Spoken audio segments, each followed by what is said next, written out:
Welcome, everyone. I am so happy you're here. My name is Lori Soleil. I am an empowerment coach. My motto is empowering women without leaving our men behind. And today I have a wonderful guest that's going to talk about relationships. Her name is Felicia Kaseveroff. She is the CEO and founder of Tend Task. You're going to see all her information here shortly. But let me just tell you a little bit about her. So Felicia, again, a relationship equity coach and the founder of Tend Task, where she combines technology with relationship coaching to create a future where couples tend to each other rather than focus all of their energy on tasks that life throws their way.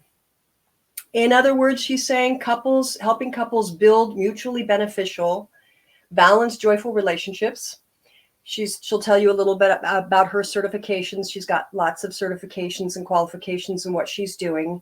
And stay to the end because she's got a free resource to help you if you're in that position of struggling in your relationship. You know, she talks about the stats. You know the stats that their divorce is high, the rate is high, but she also talks about how there are a percentage of people that separate indefinitely. Or there are a percentage of people that just stay in an unhealthy relationship. So I would love to welcome Felicia. Hello, welcome. Hi, welcome. Lori. Thank you so much for having me. I'm so delighted to be here with you. Wonderful. Well, please, let's get started. I'd love for you to share with our friends here how you got started in the relationship coaching business. Yeah, it's kind of a winding path. So I come from a background of sociology. So I studied sociology as an undergrad, and I've always really been interested in like large cultural systems and how those play out in our interpersonal relationships, particularly around gender dynamics.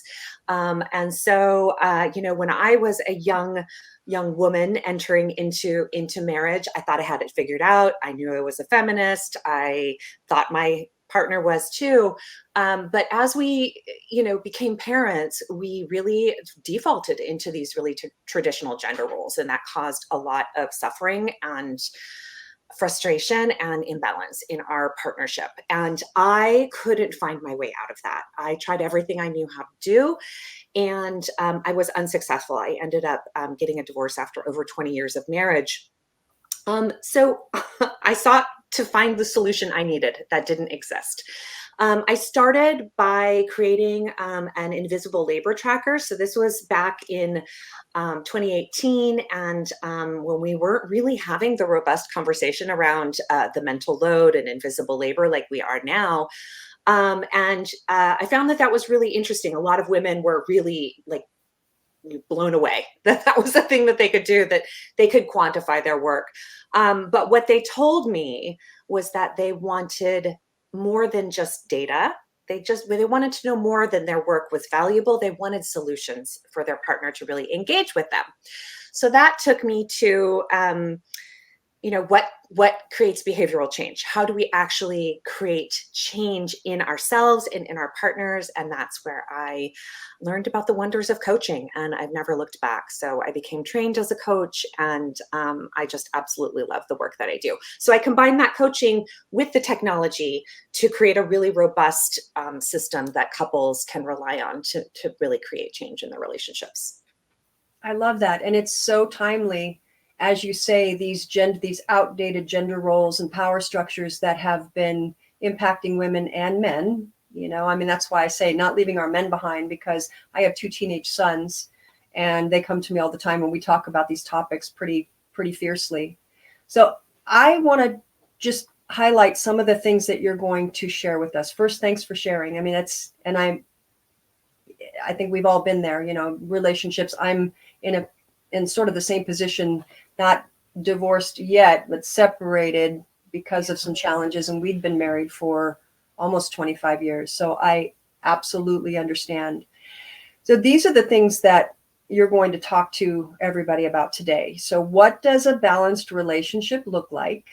What are some of the mistakes couples make when trying to build an equal partnership related to, like you said, the invisible workload for women and mothers, the mental load, all of that, the emotional load, and what's different about your strategy for helping couples? Clearly you have been through it. So that's one of the big things. You have, real data, as you say, and real experiences to share. So let's start there. Let's cover those three topics. So what does a balanced relationship look like? Let's start there. Yeah, so that's a great question. And honestly, everyone needs to answer that question for themselves. So I really encourage my clients to imagine a future where your relationship is balanced. What does that look like? What does that feel like? What's an average day in your life in a balanced relationship? But as a whole, I like to think of it as an equitable sharing of all the tasks, not just housework, because that is something that we all need to do. We all need to do chores. That's tricky. A lot of people struggle with that, but it is visible. So at least you know if the trash didn't get taken out, you know if the dishes are piling up. But we also need to share the mental load of the work that we do. So a balanced relationship looks like everyone being on the same page about your desired outcome for your family life and your home life and your relationship, and everyone contributing equal both to the cognitive labor that goes into creating that life and the physical labor that goes into creating that life.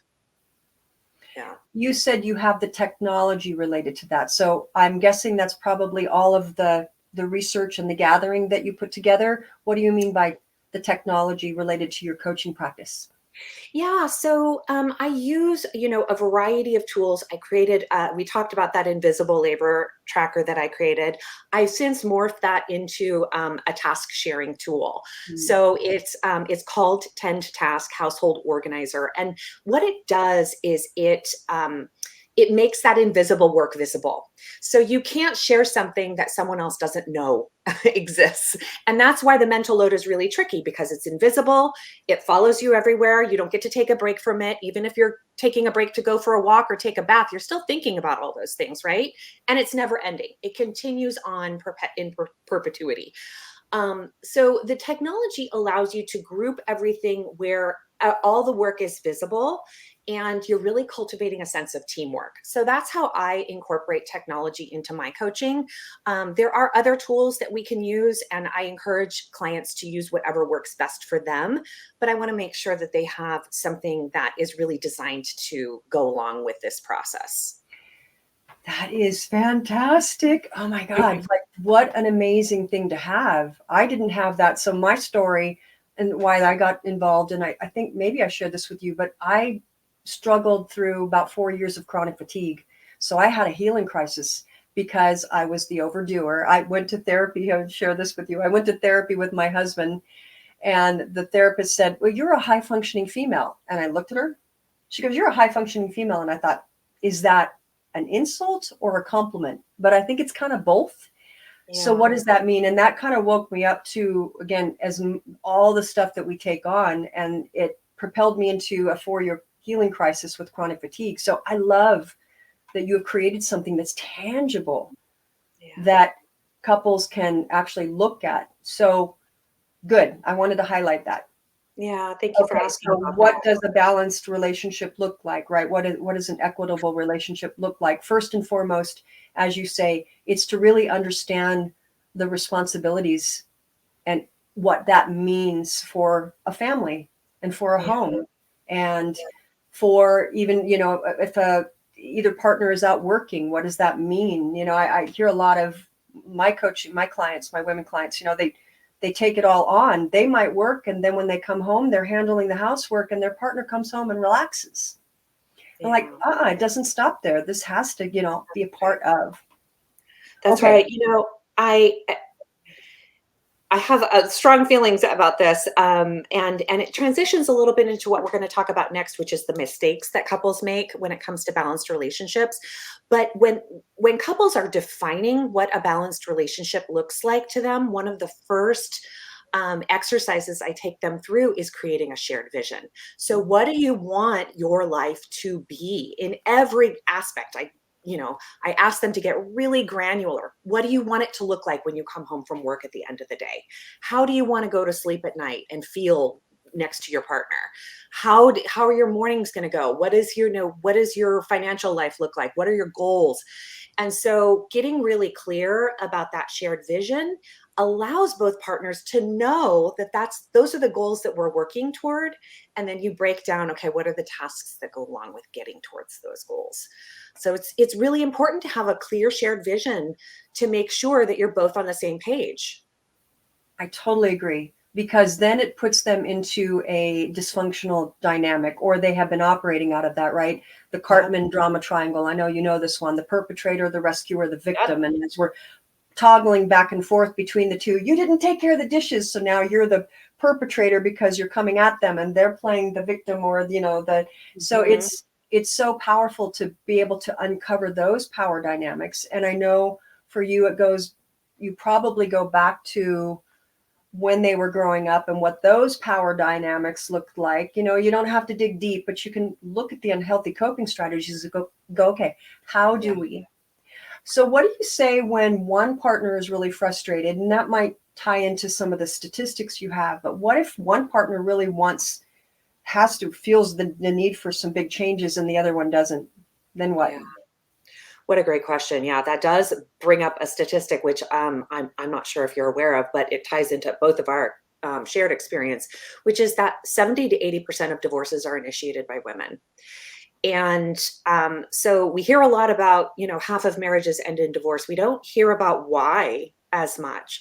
And this comes down to, a lot of times it's women are carrying more of the load. They're trying to express to their partner. That was my experience, trying to express, like, this doesn't feel right. Like, I need more from you. I need you to be engaged. And the partner, their partner might, on one side be just confused and not really understand, because, life is hard and they feel like they're working hard too. And on the other hand, they might just be completely dismissive, like, you're being unreasonable, or you're ungrateful, or there's a pretty wide variety of the way partners can approach the frustration. But that resentment that builds is the damage that gets done, and it can become irreparable over time. And that's why you see a lot of marriages 20 plus years where one partner really did the heavy lifting when it came to child rearing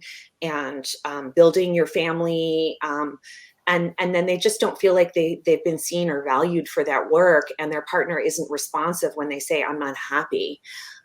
So yeah, it really is a dynamic that really, really, truly needs to be addressed. So when it comes to, I actually have a short course that I offer for my clients on how to get your partner on board. So it takes you step by step through how to use evidence-based tools to really talk to your partner about one, that shared vision, what's the vision of the future you want, to get them excited, because behavioral change requires moving away from resistance, right? We all approach any new idea with resistance. So we have to move them through resistance to motivation by painting the picture of the life that you want to have together, and then from motivation into action. To create behavioral change. So I walk my clients through that step by step, and it really, it can be done under an hour, and it can be used not only for, talking about balance, but it can be really used for any difficult conversation that you need to have with a partner. That's such an important piece too. I think a lot about negotiation skills and what that looks like, because I just finished a book collective with a group of women. We read the book On Our Best Behavior by Elise Lonen. You might know the book, but she talks about On Our Best Behavior, the 7 deadly sins, and the price women pay to be good.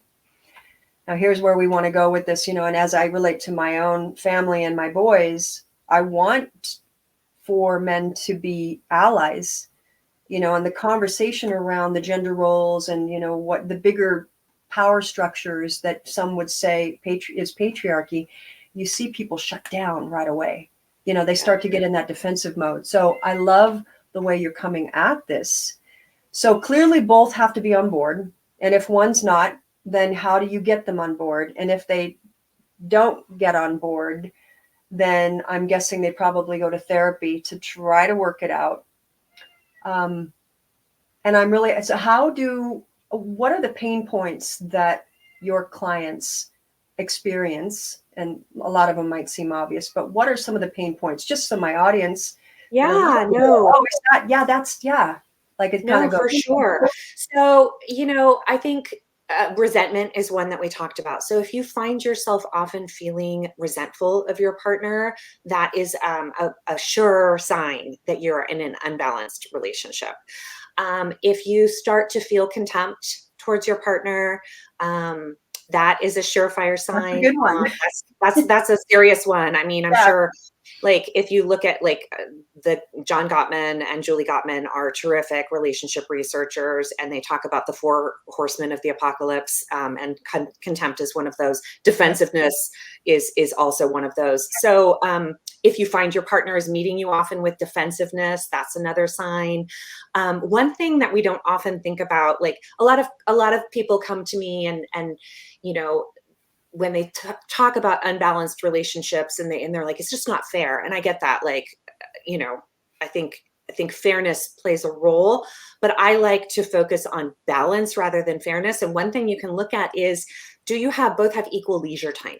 Are you both able to decompress without, having to be responsible for someone else? Are both of your hobbies and your passions cultivated and encouraged in your relationship? I think that's a really important litmus test you can put to your relationship. Are you both sharing equal leisure time? And that's maybe a better way of saying, are you both doing, 50-50 around the house? That's maybe unrealistic, but are you both getting a chance to rest and recover and be a full human being who enjoys things beyond your kids, your family? That's a great litmus test. And I know that another one, obviously, that they would also express to you is lack of intimacy, and some of that can be just pure exhaustion that a lot of women feel because they're carrying a lot of the load. But there's also that resentment and that lack of safety, that lack You nailed it. sense of safety in the Yeah. relationship because you want to feel valued and honored and supported and loved and encouraged. And I know for me, if I don't have those things and I'm not feeling valued, therefore I'm not going to feel that sense of intimacy. And a lot of women will do it just out of obligation, which we never want to have to be in that kind of place. So No. please share more about that. Yeah, I mean, I always like to say that, like, being in an equal partnership is really hot, right? Like, it's really exciting to know that someone has your back and they really see you for who you are. On the other hand, when you were talking about, like, the drama triangle, perpetrator victim, like, that is Yeah. not a sexy dynamic, right? And No. sometimes I also describe it as like a manager employee dynamic. When you have one person who is taking on the responsibility for managing the household and the other person needs to be told what to do, that's like infantilizing. That is not Yes. sexy at No. all. Other Not child. Yeah. cute. No, we don't like that. So, like that showing up for your partner is a way of building trust. And trust leads to emotional and psychological safety. Yes. And that leads to deep connection and intimacy with your partner. Absolutely. And that is hot. Yes, it is. That is Yeah. absolutely hot. And I love this topic in the way that it is. We're looking, I know both of us really want the evolution of the relationship, of that, the partnership, whatever partnership that ends up being, just that beautiful evolution to healthy, to powerfully dynamic because when we have a beautiful power dynamic with our partner and it has that intimacy and that sensual sexuality to it, there ain't nothing that we can't do in life. When we've got that, that's like the spark of everything. And so I love what you're saying. So then how does you transition into what's different about, well, hold on, let me just look at my notes really quick to make sure I covered everything. Yeah. So your mission. Yeah. And then the percentages. Yeah. What are the percentages? Would you share those briefly? Percentages of, right now, what are the percentages around marriages and yeah. divorce and all that? Yeah, so there's a couple of really alarming statistics. We talked about, like, we all know that like about half of marriages end in divorce, and you touched on this in the intro that another 10% of couples permanently separate and never divorce because divorce is expensive and hard. And then another 6 to 7% just live in really unhappy marriages for the rest of their lives. So, right. So that means 2/3 of marriages fail on some degree.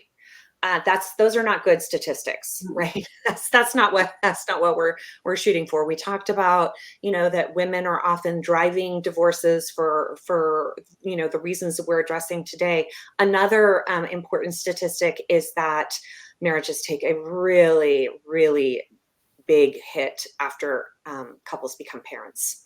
So in the first, there's been a number of longitudinal studies that have followed couples, from birth until several years after, and it's really clear that.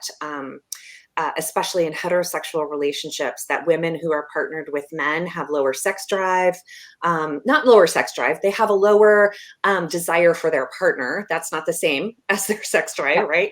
Right. And there was one statistic, I think it said that as many as a third of couples showed like clinical levels of marital distress in the first 18 months following birth. So when you become parents, your relationship will shift dramatically. And if you don't have good systems in place, then you will experience a lot of suffering in your relationship. And we don't teach this. That's the real shame, I think, in our society, is that first of all, we don't talk about it. I think it's starting to come to light now, as you say, with a lot more of these studies around, the gender roles, these outdated gender roles and what that looks like. And even just the shifting in the pronouns and the genders themselves. Like, it's a very interesting time right now, how all these things are sort of adding to this big melting pot. Yeah. So what makes your strategy different? Well, you just created a perfect segue for me, because I really do focus, like the very first thing I do with my clients is address those gender norms. So we're going to really deconstruct them. Yeah. We're going to get really clear on what our unconscious bias is around gender roles. And we are going to not just identify that, but we're going to replace those beliefs with new beliefs that lead to behaviors that we actually want in our relationship. So that's one differentiating factor, is that I really take both members of a relationship back to family of origin and cultural messaging. And I also practice a non-judgmental approach. So you get to believe what you believe, but make sure it's your belief, not someone else's belief that's been overlaid upon your life and put you in a box that isn't serving you. So I ask couples to get really clear about deconstructing those gender norms to start with in my coaching practice. And I know that you have a website, but how do people find you? I'm sure you get lots of referrals or word of mouth related to what you're doing, but how do people find you? Well, in a variety of ways. I try to show up on social media and provide a lot of relationship tips and value. So people can find me across social media at Tend Task. I always encourage people to sign up for my newsletter. Again, I definitely try to provide a lot of value and resources to couples who are trying to navigate this work, or individual partners who maybe their partners aren't ready to do this work, and helping them get to a place where they can talk to their partner about that.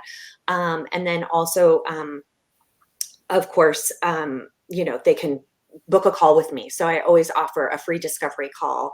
I call it a balanced relationship breakthrough session, because we really dig into that first question you asked me: what does a balanced relationship look like? Yep. So we're going to talk about what that looks like for you and your partner and how we can get you there. And I know on your website you have a quiz that people can take, right? So there's a Yeah. quiz there. So when you go, you, the audience, you, our friends watching, and you go to her website, you'll see some of the resources. And we're going to end with, well, first I have one more question, and then I want you to share a couple tips and then that free resource that you are going to offer those of you that are watching.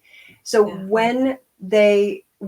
so say somebody in a relationship, they're struggling clearly, and generally, like you said, it's the woman that's unhappy because she's got this resentment built up. So can she come to you first and do some of these sort of pre things, or do you prefer Absolutely. both people coming? So she could, either one, Absolutely. right? That are Absolutely. And, work on this you know, relationship.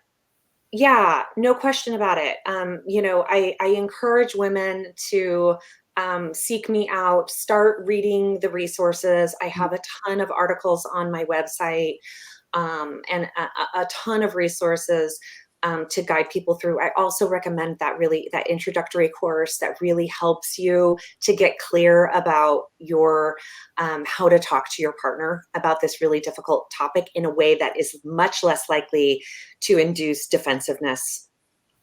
So yes, without a doubt, women can come directly to me and get started.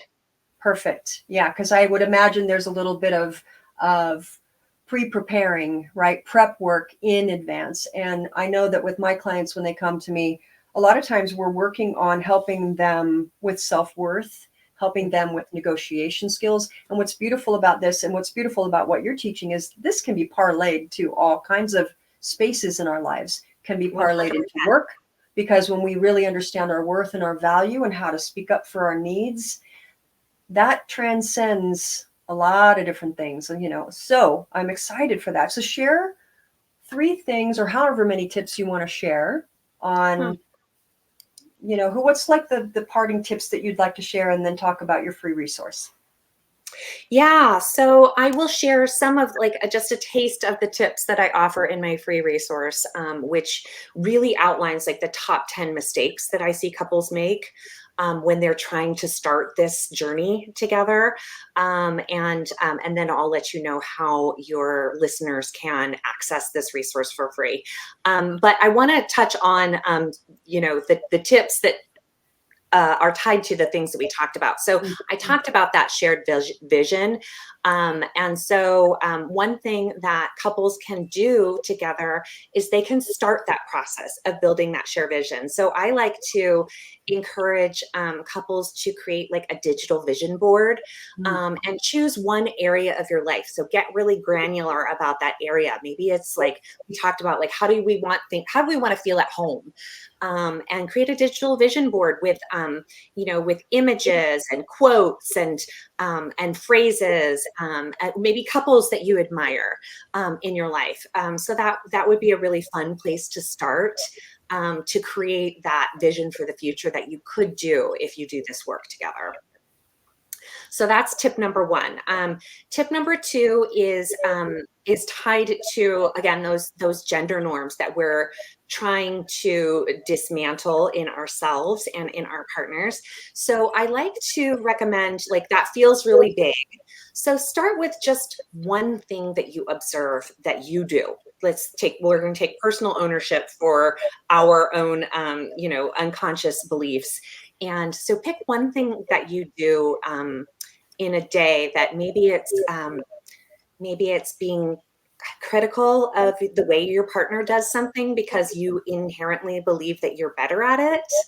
And just sit with that and see, is this true? Like, do I really believe this story that I've told myself about, my partner's inability to bathe the kids properly or put them to bed right or clean the kitchen? I don't know what it is, but that's what I would do for tip number 2. And then tip number 3 is one that I love to do to help couples, particularly if one partner isn't adept at noticing what needs to be done around the house. I have an exercise that I call noticing, and it comes from Kate Mangino's book, Equal Partners, excuse me. And the way that you do that is you set a timer for whatever length of time you agree on. It could be 5 minutes, it could be 20 minutes, and take a pad of paper. Each of you take a pad of paper around the house and notice the things that need to be done.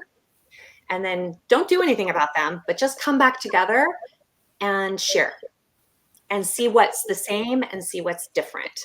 And then for maybe the partner who doesn't do more around the house, you can start to act on those things without having to ask your partner what needs to be done. So those are kind of my top three tips. Beautiful. I love those are beautiful, beautiful tips. And I know you have more in your free resource that you're offering. Please share about that. Yeah. So as I said, it's an ebook and it goes into detail about each of these mistakes and then offers, a solution that you can take immediate action on to start to see improvements in your relationship. And listeners can go to my website and they will see a pop-up rise that allows them to download that link for free. And then I will also send you a link where your listeners can go directly to get that resource as well. Wonderful. Oh, I'm so happy that you came on today to talk about this because it's such an important topic. It's so prevalent. When I go into my newsfeed, I'm constantly seeing things about relationships and, dysfunctional relationships. Yet there's so much that we can do. And I love that you're giving these tips that can get some instant relief, because I think that's what people probably, by the time they get to you, they're in that kind of desperate state, or at that, like, I'm done, like, no more. So I love what you're doing. And I'm so grateful that you spent the time with me today. And I just want to say one more time, telling the audience about you, Felicia Kaseveroff. She is an ICF certified relationship coach. She has other things. You can go to her website at tendtask.com, where you're going to get a little bit more information about her, a lot more information about her, all her resources, plus the free resource she's sharing with you today.